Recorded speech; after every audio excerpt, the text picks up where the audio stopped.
Well, it's been a long time. I'm excited to be back here on the Czech blog, and I'm excited to have our good friend Warren Williams. It's been a long time for you, Warren. So welcome back to the Czech blog. It's great to have you.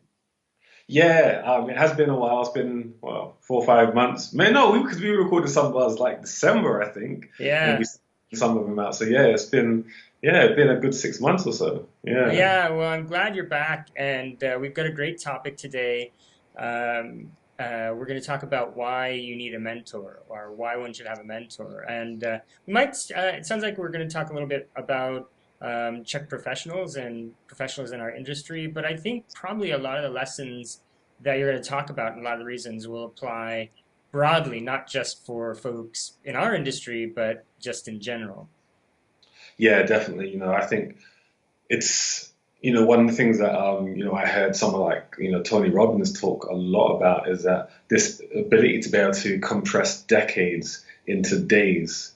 And, Paul often talks about when he looks at people, he looks at them with such a depth of vision. There's so much depth behind his vision that he sees so much more. And I just think that, having, taught a lot of the, the HLC courses now, you get a lot of the practitioners that are on the courses and they have the book sense, but they just haven't had years and years of practical application. And, I remember when I did level 4 with Paul, and one of the things that he said was it's taken him 28 years to really get it to the point where he can now say he's finally teaching it at a level that he thinks really is worthwhile. And that didn't mean that what he did 10, 20 years prior to that wasn't good. It was a learning process, but he got to the point where finally after 28 years, it was at the point that he thinks, you know what, I can refine it, but it's where it needs to be. And like this is Paul Chek saying that after 28 years.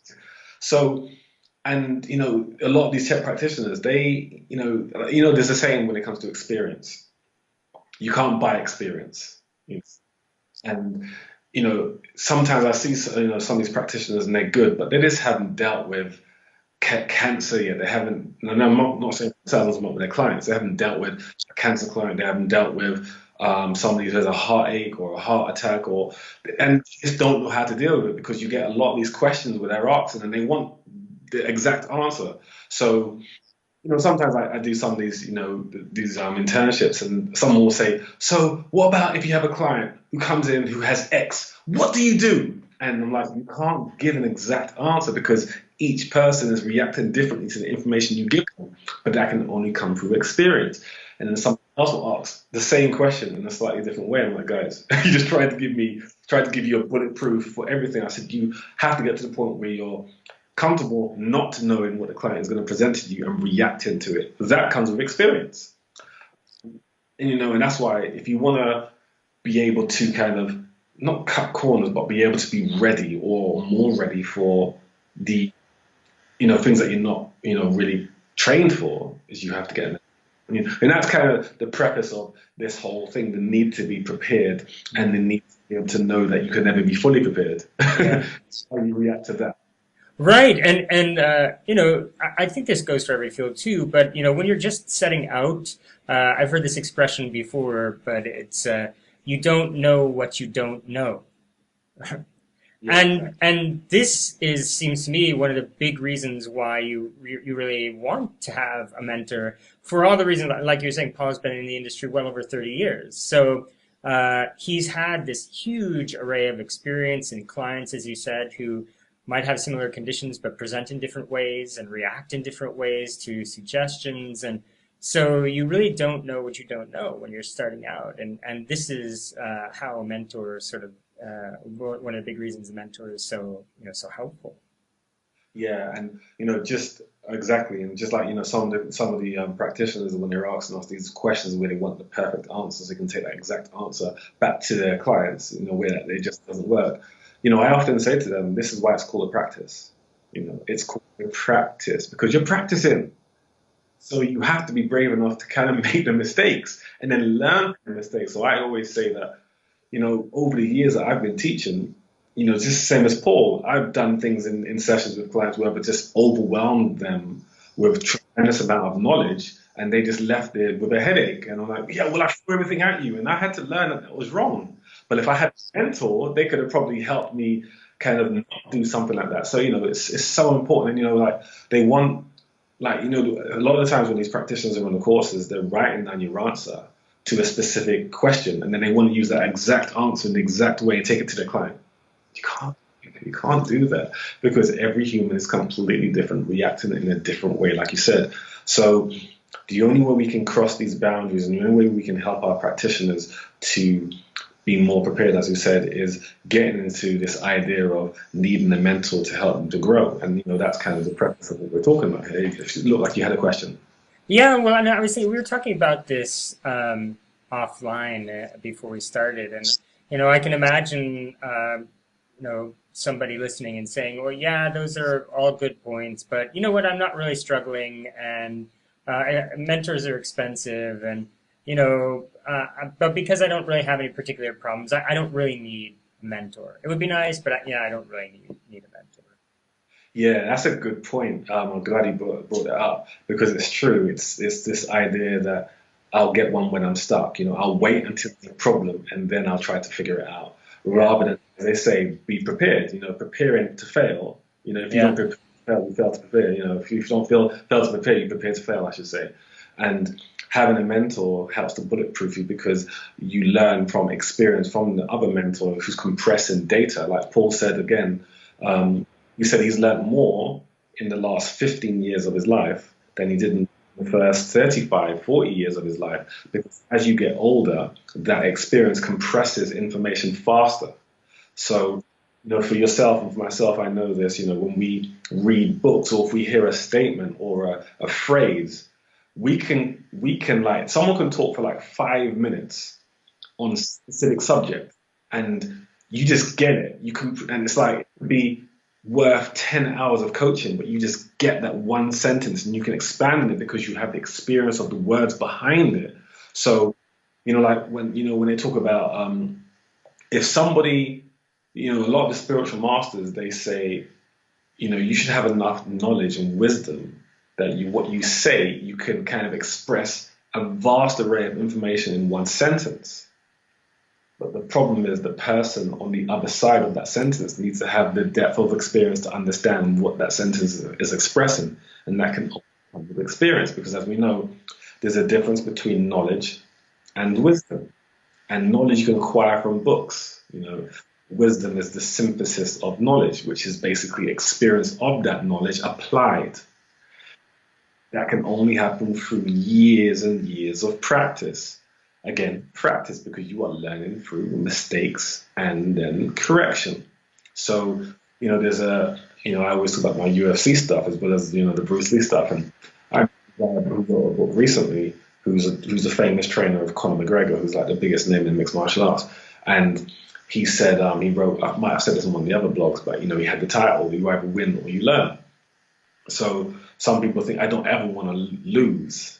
So that protecting myself, and that's what what you were saying earlier. A lot of these practitioners, they will wait until they fail and then look for a solution. But the best is prepare for the solution by knowing the answers by other people that have already experienced those failures, and they can give you the understanding of how to deal with that. Because a lot of practitioners also don't know what it's like to fail with a client, like a severe failure. I'm not talking about, oh, my client didn't lose those 5 pounds that we worked on together. That's we're talking about what happens if someone comes to you and they have cancer and they die, not necessarily under your care, but in your time.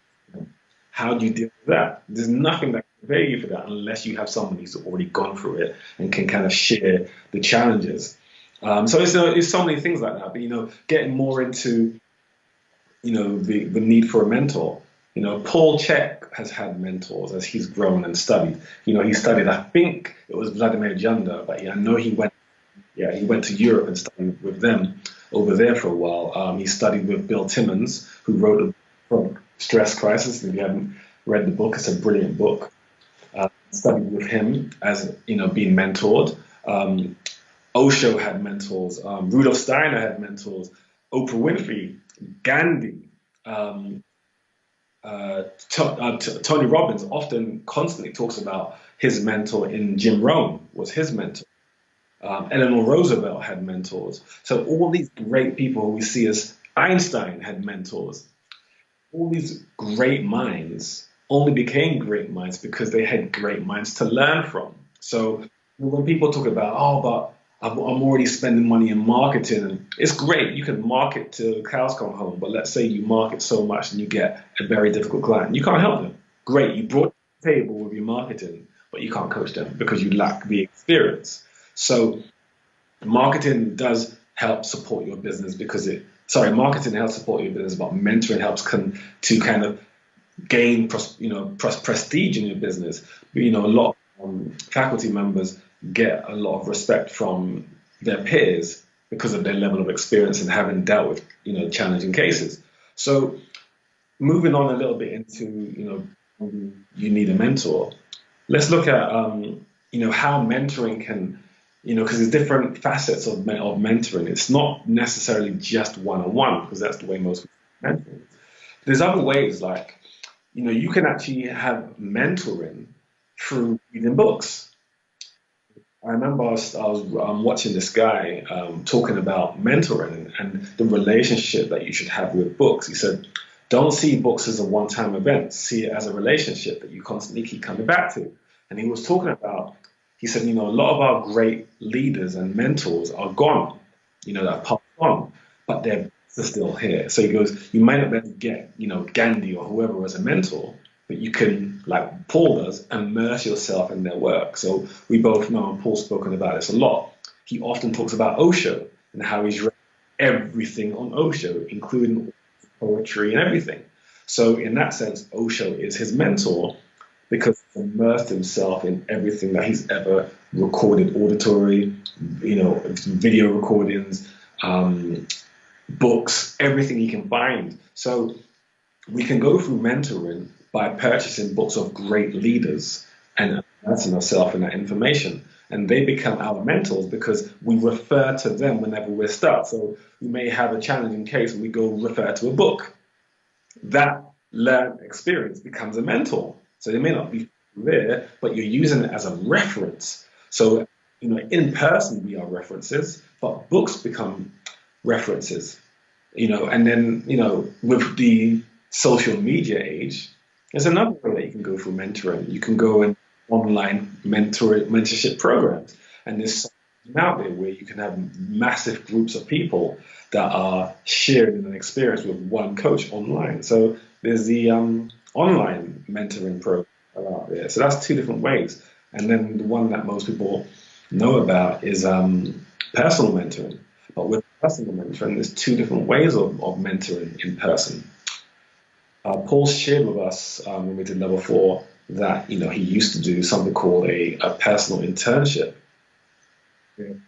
People could come and observe him working with clients, and he's not directly teaching the practitioner or the observer, but they're learning in a mental way by shadowing Paul and learning the difficult problems. So that's a great way of mentoring, just observing a skilled person dealing with a challenging case.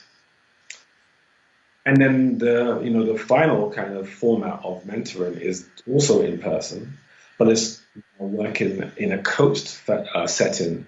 And typically with that, we always encourage the practitioners to deal with their own personal blockages and own personal challenges or roadblocks. And then secondarily, they can do direct coaching with us with their own challenging cases. Because, oftentimes, as Paul says, and as many people say, if in doubt, refer out. So in that sense, we're still using it as a mentoring. But if you refer out, you may not get the direct information as to how the practitioner that you refer to gained those results that they're now referring the information back to. All you know is the end result, but you may not know how they did it. So in other words, let's clarify that.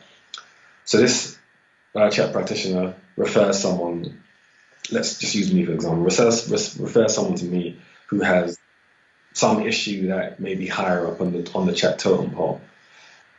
Assessment, I figure out it's driven by his or her atlas. I write a program and give it back to the practitioner, and I say, practitioner, just do this program, and the client will be fine. The client gets better, but the practitioner doesn't know how I arrived to that conclusion. What will happen is the next time that practitioner gets a similar case, they'll have to refer them back to me again. So they're missing out. So I'm now doing a lot more of the work. So let's say I get 30, 50, 60 hours of work from this practitioner because they don't know those missing steps. So when the person, referring back to what you said at the start, when the person says, oh, but this stuff is expensive, imagine if you actually just got a consultation with me for 5 hours and I actually showed you how to get to that point, you wouldn't need that 5 hours that you sent out to me. So it's just saving money and time. It goes back to the same thing where people say, oh, organic food's so expensive. Well, if you don't eat organic, you have to eat far more unorganic to get the same result in terms of new content. So in that sense, yes, you're kind of investing in yourself by paying out to somebody else who has more experience, and you're gaining that experience because what we do is compress years and years of information and challenging cases into a finite period of time that allows a person to understand, and that way you can also ask those questions, and I think that's invaluable, like for me, I as you probably know as well, when I had Jay Johnson, the Olympic long jumper, who I'd worked with for probably about 6 months at the time, she was like, "Oh my gosh, we've made tremendous progress." She had medical failure. They said, medical retirement. They said, you're going to jump again. And, I got her back to jumping within 4 months. And then she goes, wow, if you can do that, this guy, you keep telling me about this poor Chek guy, geez, what can he do? Can we try and get him, to start working with me? Long story short, Paul came on board. I did physical stuff. Paul did more the mental emotional, but I was able to sit in on these Skype sessions. The amount of stuff that I learned. I remember the first time I brought Paul to see her when he was in the UK. And she was like, oh, come on, let's try and get to meet him. And Matt Walden helped us kind of connect with Paul. And, Paul, I was in Paul's presence watching him working with her for an hour and a half. Now I learned in that hour and a half, it's far more than I'd learned on any internship because it's now watching him in real time. Because in internship, yes, you're learning in assessments and evaluations and all that sort of stuff, but you also weren't learning on people who know what you're doing. They know what you're searching for, so there's still some. Well, I already know the answer because we've done this for 2 hours or 10 days or whatever it is. But now you're actually seeing someone who has no clue what the testing is for, and you response. So just that 1.5 hours. Just observing him watching Jade walking, and he was pointing out all the things that he was spotting and how. It was an eye opener for me. It was a quantum leap because from that point I started observing how people walked, and I started to look at all the things that he showed me. That was mentoring. And then when he sat down with Jade and she was having like mental breakdowns in the Skype coaching sessions, I was able to observe Paul bringing her back to a set point. I'm like, wow, is that how you do it? Even breathing drills that Paul showed us, I was like, oh my gosh. So, in summary, I became leaps and bounds better by having mentoring with Paul. And that allowed me to, improve my business because I was able to see real results by somebody who's had, now 32, 33 years of experience behind his words. And so Yeah. it's so important. Yeah. And a lot of times, our mentors show us what is possible, right? I mean, it kind of goes back to that we don't know what we don't know, but mentors can show us all sorts of paths and techniques and things that we never even envisioned, right? That you would never even know in some ways to refer somebody to try on your, they show us possibilities. Yeah, definitely. And every person is unique in their process. So even though we have all learned the same assessment techniques, what we do with them is completely different. So it's unique, like you said, it's unique to us. My observation of what I would do with a sacred iliac joint dysfunction, even though I know all the testing and know the typical things that you do, my approach may be slightly different to somebody else's. So that can teach you something. I have done that. I've just never done it that way. Okay, that's something Mm, new. So yeah. now you have options. And with the mentoring stuff as well, I remember I'd learned from someone the rule of thirds, not the rule of thirds that we know with the Yeah. head, but a different way when it came to mentoring. And this guy that I was learning from, he said that you should always surround yourself with three types of people when it comes to your own growth. People that aren't as developed as you, Mm, because it allows you to give back. And that gives you self-esteem and self-empowerment because you're able to help others. People that are on the same level as you to kind of challenge you and force you to kind of step up, and also that you can have, conversations with and kind of grow with together. And then people that are ahead of you so that you can be inspired to grow. And you said you should always surround yourself with those three types of people. So the mentor fits into that third category, the people that are ahead of you in experience and knowledge, because you're inspired, sorry, to be like them. And an example, one of my students, I have to give him a shout out because I know he's going to watch this because he always watches all the vlogs. So I'm going to shout out Nico. Um, Yeah. he's a cool guy from Germany. Him and his missus Miriam, they're doing a program, parasite program with me, and the amount of stuff that he's gained in our short time together, that gives him the confidence because he's only just kind of transitioned into this field. But to have someone like me who's been doing this 17 years, he can have a bit more confidence about what he's doing is right, because then he can always ask me because I've done it for so much longer than him. So for him, that's a feather in his cap. So he can say, you know what, I'm not sure if this stuff works. Let me go back and ask Warren, who's done this stuff for 17 years. And then that helps him have reassurance to someone who's done it for longer. So just that, forget all of everything else. Just that is invaluable to have someone that you can actually ask. You sure this is right? Yeah. So Yeah. radical. I've been teaching this guy for 2 weeks, and he's just not getting any better. Then you can call the mentor, and then they can reassure you, yeah, don't worry, that's normal. I'm so much more at ease. That itself is priceless. And so, I just think, this is the thing, like, when Paul always said to us that he doesn't want the practitioners to become talking heads. They just know everything, but they haven't applied it through experience. And, like I always say, when it comes to martial arts, I don't care how many books you read on martial arts. If you don't get in the dojo and practice, you're not a martial artist. You've just read books.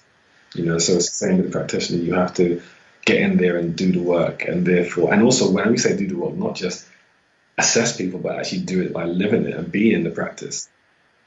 You know, so another thing that I've observed as well, is that a lot of the practitioners lack spiritual experience through spiritual practice. They just don't have the intuition yet, because, and it's not a hit or a knock on them. It's just, if this is your first introduction to spirituality, for some of them it is, and you've never done Tai Chi and Qigong, you start doing it after HLC1, and you've been doing it for a month, and then you have a client, you're not necessarily going to have the intuition to interpret energetically what you feel from the client yet. So you can then get a mentor to say, right, work with this client, and can you interpret what I'm feeling and see if that's correct? Because there's nothing written on paper with regards to that. Interpretation and intuition is not something you can read. It has to be felt and experienced. So that's invaluable, being able to have someone who has that experience. Or, an example is, I might have shared this one before, when I had a practitioner who had given me a case study, or so not a case study, a client of his who had a sacral iliac joint dysfunction, and then he said, look, here's my evaluation results, what should I do? I gave him a program, and then he went away to the practitioner, I'm sorry, for the client, and it worked out very well. And then a couple of months later, he came back to me with the same diagnosis, but with a different client. And he just said, I'm guessing I did the exact same thing you gave me before, right? And I had a look at it. I goes, no, you do completely different. And he was like, oh, wow. And I goes, I just know you should. He went and did that, and it worked out. And then he said to me, how does that work? I goes, you just intuit. So that takes time of practice. So, those sort of things, I think, are invaluable. And, I want to just talk about this subject because I just think it will help, because the practitioners have great skills.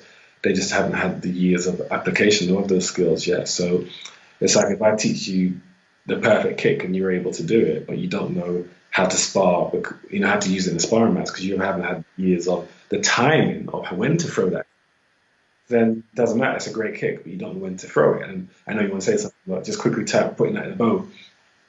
I remember I went to this tournament years ago, and there was this guy. I mean, he must never have fought. He probably the demonstration, like he just used to show stuff to his friend. Look at this kick; it's so fancy. He did all these incredibly fancy kicks, and he was sparring with this guy in a tournament, and the guy was just using one punch the whole time, and the other guy was doing jump, spinning, hook, crescent, floating dragon tiger butthole kicks, and he just couldn't hit the guy. And then the guy would hit him with a basic punch. And then the other guy, let's just call him Tom. Tom, kept on throwing more outlandish kicks, and they kept on missing. And then Barry just hit him with a basic kick again. And the whole fight went like that. And Tom lost because he didn't have time and the experience of when to use these. So it's like it doesn't matter if we don't know how to use it. It doesn't matter. So it's the knowledge, but then how. It's the how. It's always the how and the why that is invaluable, and that takes mentoring and Yeah. experience. And I was going to say, for a lot of the students who are starting out in the Czech program, right? I mean, most of our students, I would say, are probably coming with some education as personal trainers, right? But that's mostly kind of biomechanics, right? Functional anatomy, that sort of thing. And then to transition right into a Czech practitioner where, as you said, you're talking about mental emotional challenges, you're talking about spirituality, you're talking about nutrition, but in a very different way.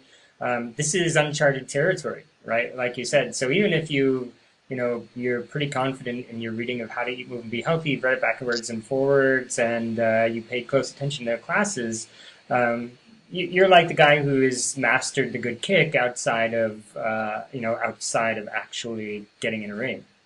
Mm, definitely, that's such a good observation. That it's just so true, and it's like in order. I mean, everyone, like when we watch the if you're at a internship when Paul's teaching, everyone goes up to Paul. Why? Because not just because he's Paul Chek and he, almost like a celebrity to these people, but it's also because people just want 5 minutes with him. Can I just get 5 minutes with you?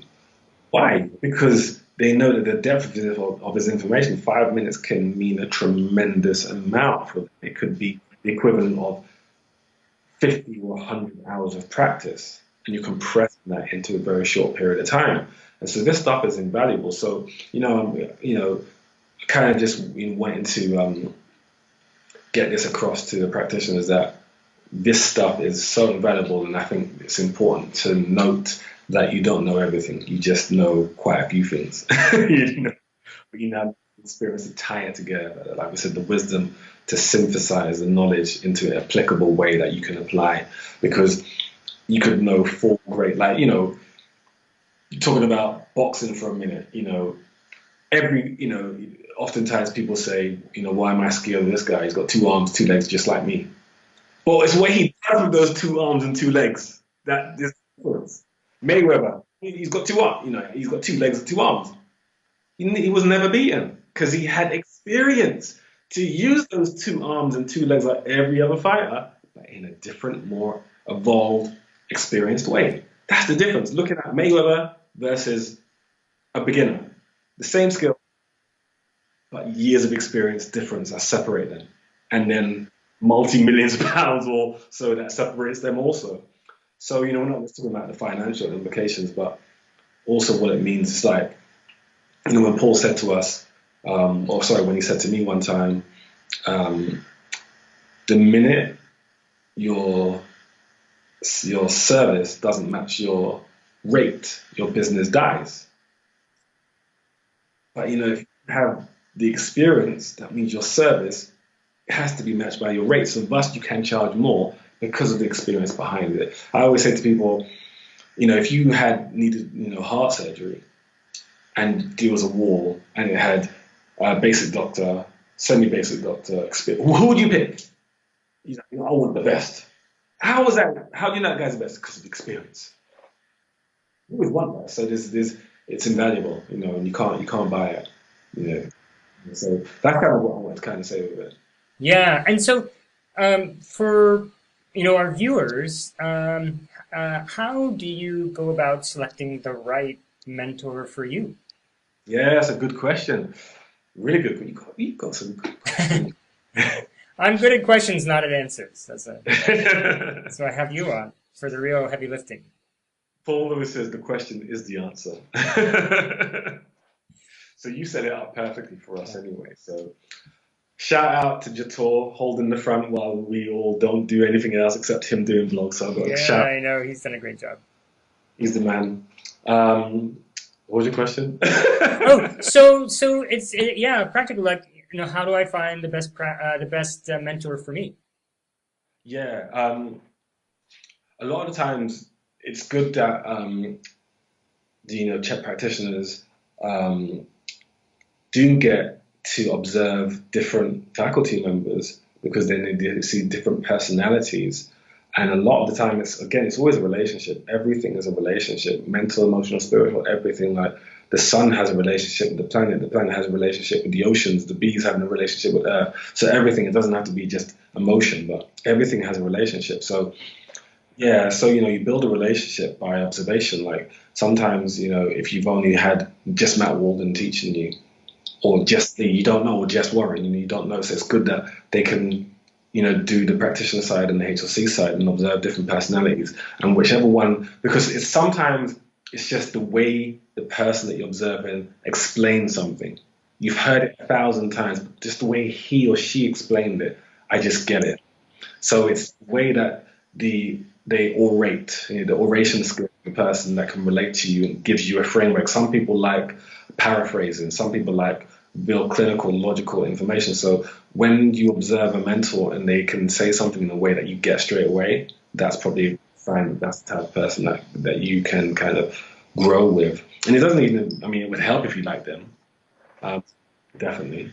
But it's more about that the way they speak, the way they work, their words allows your mind to kind of latch onto it and to kind of be able to expand on what they've said through one sentence. That's the way I think people pick or should pick mentors. Yeah, yeah, that's great. Well, this has been really enlightening. Maybe you will be my mentor now, Warren. Because this is great, and I do, I think having a mentorship, and there are lots of ways to structure it, as you said, a once a month thing, or I mean, however you want to do it, but they are truly invaluable, and especially in our industry, as you said, Warren, you never know what a client is going to present you with. You never know what client is going to come your way, and having access to somebody who really has the experience, as you said, that's what it comes down to is Yeah. just, it's invaluable.